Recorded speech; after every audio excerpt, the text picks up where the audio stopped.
We're back, everybody. Just when you thought it was safe to use CS5, we're back with another version. What are we thinking?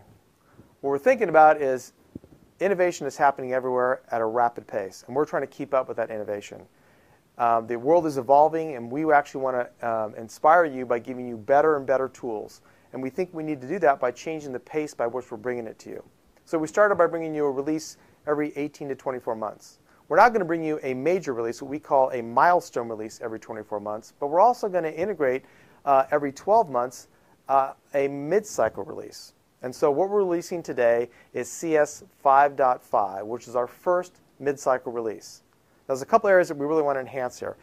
If you're on a CS2, 3, or 4, you're going to find this extremely compelling because it has everything 5 had, plus some new things. Those new things are really geared towards mobility and the ability to actually write applications for Android devices or RIM-based devices or WebOS or iOS devices. We're going to enhance that and make that way better for that and use of HTML5 and other technologies.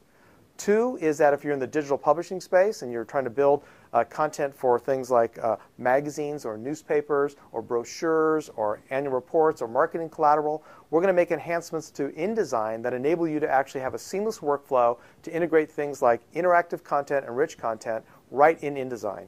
And lastly, one of our key component areas that we've actually enhanced dramatically is in the video space.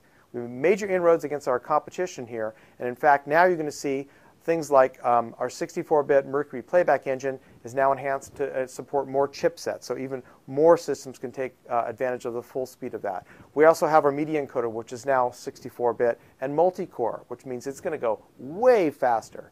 And lastly, we have a new audio tool. Well, it's actually an old audio tool called Audition. We've totally revamped it. We've merged it with SoundBooth, and we're combining that to actually have it on Mac and PC and available in the suites as our new Pro audio tool. So soup to nuts, extremely excited about that.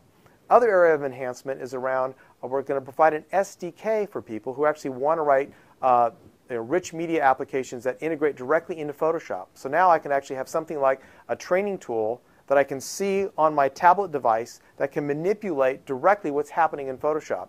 This SDK is applicable to iOS devices, RIM-based devices, WebOS-based devices, as well as Mac OS and Windows-based devices can actually integrate into and connect remotely into Photoshop. Really compelling.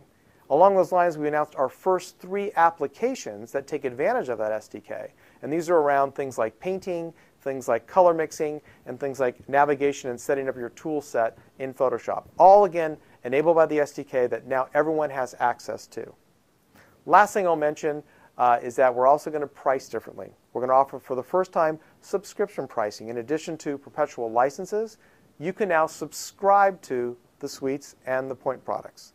This allows you to get a lower price point. You can amortize those costs with your customers, or you can just simply lower the price you're paying per month to get access to the full suite. So again, giving you flexibility to choose whatever one works for you best. Extremely excited. Again, if you're a 2, 3, or 4 customer, you're going to find this outrageously compelling. If you're a CS5 customer, there's going to be some very good workflows that are going to find advantage of using the new CS 5.5. Check us out on Facebook and Adobe.com and enjoy. It's great stuff.